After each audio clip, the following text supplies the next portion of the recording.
Good morning, afternoon, or evening, everyone. Today I'm going to be covering the Tier 8 Premium Battleship, the Massachusetts, for fresh look. The ship build for the ship that I'm running for this video is this one. This is the Massachusetts build I choose to run. And feel free to pause the video. I will cover the ship build in detail after the game's done, and well, other things like ship characteristics and in general just camouflages and whatever, as usual, guys. But if you enjoy watching the content, guys, do feel free to leave a subscription to the channel because I would greatly appreciate it. It's free and it helps me out a lot. And of course, if you do enjoy the videos, do please leave a like as well because I would greatly appreciate it a lot. But the Massachusetts Tier 8 Battleship. So what do we have here? It's a South Dakota class battleship. As you know, I don't have access to it, unfortunately, because it's a bit too expensive. There is a new South Dakota class battleship in the game called the Indiana. That is the Tier 9.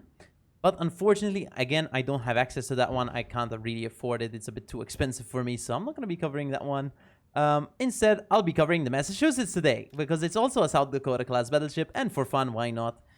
It is the U.S. Navy's 250th birthday this month, I believe, so happy birthday. But there is also another South Dakota class battleship in the game, and that is Alabama, of course. So we have three, I think, so far: Alabama, Massachusetts, and Indiana. A lot of people were wondering, when are Wargaming going to add the actual South Dakota? Potentially, maybe they'll add it as a tech tree ship. I'm not sure. Maybe. Imagine, for a second, a secondary focused tech tree line for American battleships, potentially making use of South Dakota at Tier 8 as a tech tree ship, potentially. I don't know. Maybe in the future, potentially, hopefully, maybe they do something like that, or they just release the South Dakota. Who knows? But in this case, we've got the Massachusetts, guys. So what do we have here? We've got a 40-second heal cooldown. Pretty fast. We've got 406mm guns, 9 of them. Hold on. This thing, we have to shoot it before it smokes up. We got the shot off. We're going to get secondaries on. Looks like he's slowing down into my shells, potentially. Let's see. Ooh, 27,000 damage. A huge salvo there from Massachusetts. An opening salvo, double citadel there. So not too bad overall. Unfortunately, he does end up smoking up, so we're not going to be able to get a returning shot. But hopefully Mogami is running Hydro here. Potentially, oh, he's got DFA. He's on the full AA spec build here, unfortunately, and that's okay. Let's see if he spots the Alba. There it is. Let's see if we get a good shot here on this Alba. So yeah, as I was saying, we have 9 406mm guns. Again, another Citadel. These Tier 6 cruisers, what can they do, right? But 9 406mm guns. Pretty standard American battleship guns. I mean, the arcs are pretty bad on these ones. The dispersion's okay. We've got, again, heal cooldown. We've got the secondaries, which is really nice. It's kind of the main gimmick on the Massachusetts, sorry. The main gimmick is the secondaries and the quick heal cooldown. Overall, this ship is pretty good, as you know, because it's been removed from sale for quite a long time. But I believe it might come back this month in the form of Massachusetts B, I believe. So that might be available for the balloons. I'm not sure if it is yet because I'm recording this video before that event comes up. Oh, this game might have a bit of a problem in terms of playability, guys. Why do I say that? Well, there's no destroyers, which means the game might actually end too fast because no one's contesting caps because they can't. So this game actually just might end in 4 minutes. So hopefully we squeeze out as much damage as physically possible in these 4 minutes. And hopefully none of their teammates keep dying, potentially. But I'm going to keep shooting them, so if they die to me, well, that's okay. As long as they don't die to my teammates, right, guys? Brandenburg looks to be taking some damage, but we're actually going to finish off this Odin way before I think this Brandenburg dies. Unless the Odin decides to torpedo the Brandenburg. Both of them have torped each other. Let's see. Sorry, Atago. Ooh, Brandenburg torps out the Odin, but the Odin doesn't torp out the Brandenburg. Quite an unfortunate set of events for that Odin. But looks like the Brandenburg is in a very aggressive position. And he ends up dying there, which is really good for our team here, actually. It gives us a chance to potentially play the game. Now, even though I want to play super aggressive here, and I think I have the availability to, and I think I'm totally gonna do it. It might be a bad decision just because there are a lot of enemy ships here. But I think we can just sneak up a bit on the enemy team, potentially using our concealment, because we have 13-kilometer concealment, which isn't the best, but it's not so bad at all. Now, a match like this, unfortunately, while it's not giving you an accurate representation of the Massachusetts, because again, there's no destroyers, so the game is going to end too fast to get any reasonable amount of damage. What's nice about it is, well, you know, I don't really have much time to record videos, guys, so, you know, at least we got a video in, right? Let's see if we can get some good damage on this rook. 5.6k damage right there. This Atago is playing very aggressively, and for some reason, their team is actually ending up shooting me over the Atago, which is really weird, because the Atago is a lightly armored ship, so it doesn't well, not lightly armored, actually. That's completely inaccurate. It does have 40mm deck armor, which is actually higher than mine, funnily enough. But again, it's only 25k HP, so they should totally focus that instead of me here. A 9k salvo there on that rook, which is really nice. Not much we can do here to get a solid game out of this one, but hopefully we can secondary down this rook. I think we've actually made the wrong choice here going on this side of the rock, because we're basically going to chase a King George at that point. I'm hoping I can potentially just turn the other way. This ship's turn not too bad, actually, so hopefully I can turn the other way. I wonder if Anhalt has torps. This is a bad time to wonder if it has torps, but it does, which is really bad for me. But it's okay. Hopefully the Atago just dies here for free. Potentially maybe even just trading out the Anhalt so it removes the torpedo threat. I'm wrong with that again, because Rook also has torpedoes, unfortunately.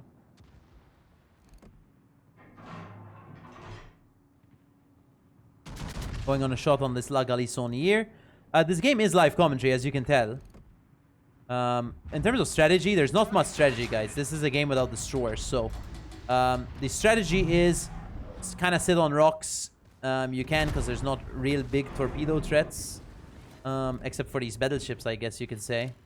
But that's okay. I mean, we can really deal with them a bit. I mean, we are in a bit of an overextension position here, but that's okay. We're just gonna steal the kill. That's okay. We'll take that for sure. No problem.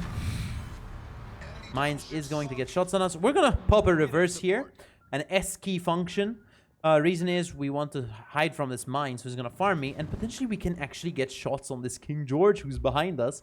And again, we do overmatch King George because we have 406mm guns. I'm actually gonna use a spotter plane here to get some spotting on this battleship. I'm actually also gonna pop a heal, so we'll get that heal cooldown rolling straight away, and we don't have to wait for the heal cooldown as much.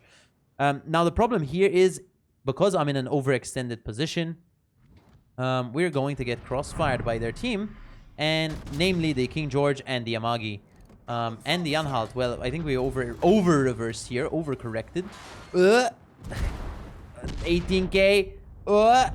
Okay, well, Anhalt did absolutely zero. I thought Anhalt would do a bit more because it has a lot of guns, I believe. But I think the guns are a bit small calibers, so they don't really do much. Torpedoes to port. Those are the Anhalt torps, I believe. So we're just going to chill out. We're dark again. We got a double fire with our secondaries. The best thing we could do is potentially just reverse at a better angle on these ships. But maybe we can just flip our main guns on these mines. And if we eliminate the mines, I think that's pretty much the biggest threat gone from, well, the thing that can really do the big damage to us here. Except, of course, this Anhalt that's at 4 kilometers, 5 kilometers from me. Let's see. There's a La Galissonière. Okay, I'm actually gonna rotate on this Anhalt here. Sorry for the scroll zooming, guys. Trying to get my turrets in a good position. We're gonna hold our shot to get our full salvo. He does seem to be full broadside. This is a great shot for us, hopefully. He does do a great shot on us too, but we get a huge 24,000 damage salvo on him, which is really nice because now we're up to a solid 135k damage.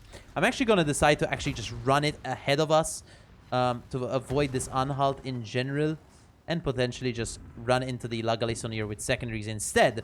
Which is a decision for sure, because we are running into the enemy spawn at this point. But again, this game is pretty much over, guys. So we're going to go for this La Galissonière shot.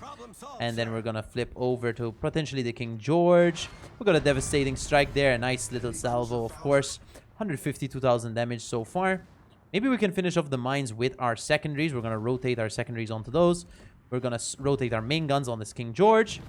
Hopefully everything will end up nicely. This is actually going to be a pretty decent match. We just need to avoid the damage, well, given to us from these battleships, potentially, that are going to smash us a bit. Oh, a big shot on the King George. Hopefully these secondaries finish off the mines. There you go. Well, it's a big shot on the King George. I'm actually going to just leave my secondaries on him, potentially, because they're going to pen him anyway. And we're going to rotate our guns onto the Yamagi, which is really nice. This is a great push from us. A great timed push. Again, okay, sure, they're wearing destroyers this match, but it's still a nice match in general, even though it is a tier 6 match after all. A nice secondary kill there. Not really secondaries. It's a fire kill, but the fires came from the secondaries, which...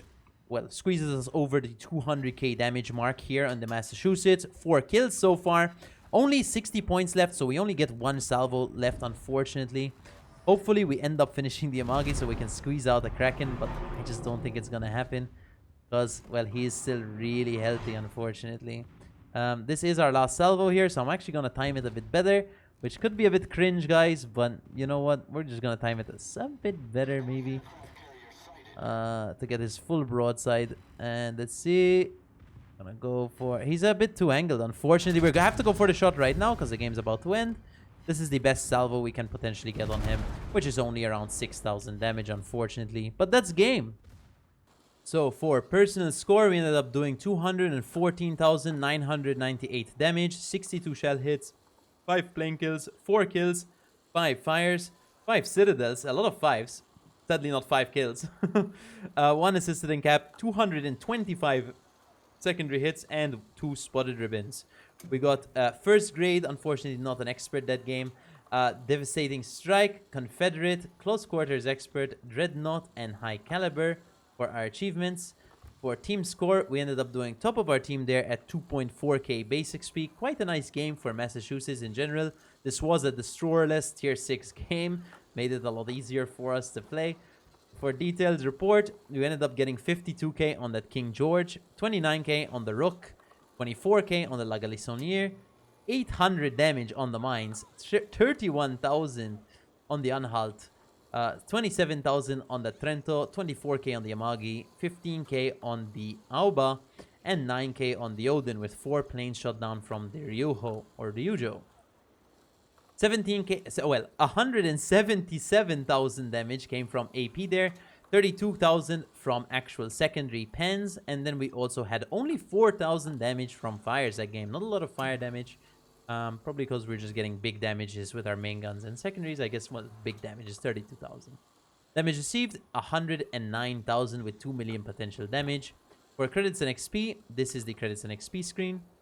For my commander build for the Massachusetts, I'm running preventative maintenance, grease the gears, adrenaline rush, long range secondary battery shells, manual secondary battery aiming, concealment expert, and fire prevention expert. For equipment, I'm running concealment system mod 1, prop mod 1, secondary battery mod 1, damage control system mod 1, and auxiliary armaments mod 1 there for Massa.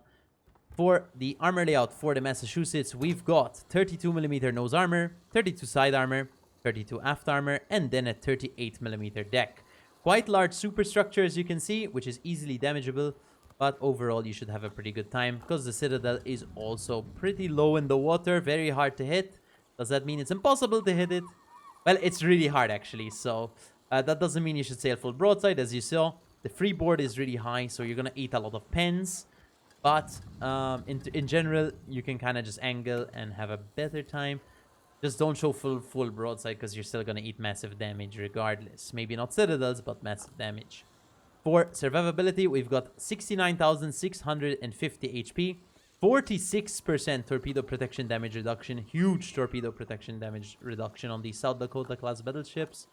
Artillery for main guns, we've got 9 406mm guns, 30-second reload here with 18.3 kilometer range, 30-second reload.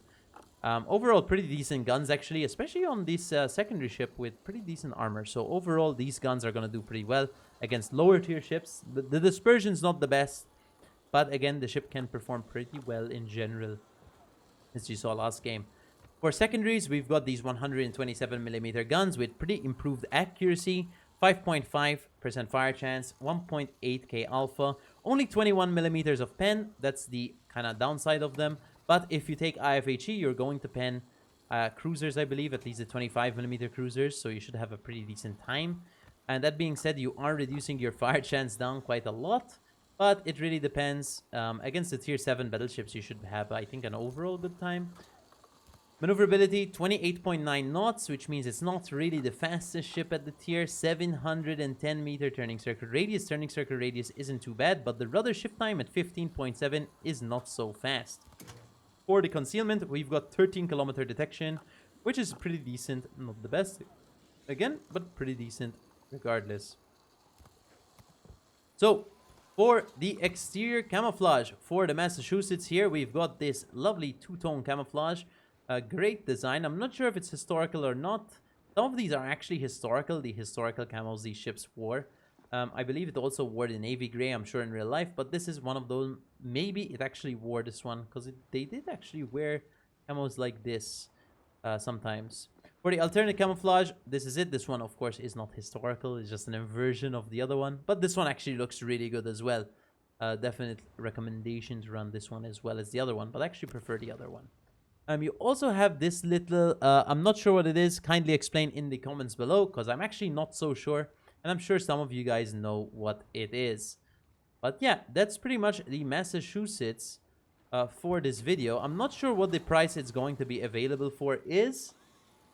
But it might be available for Black Friday event.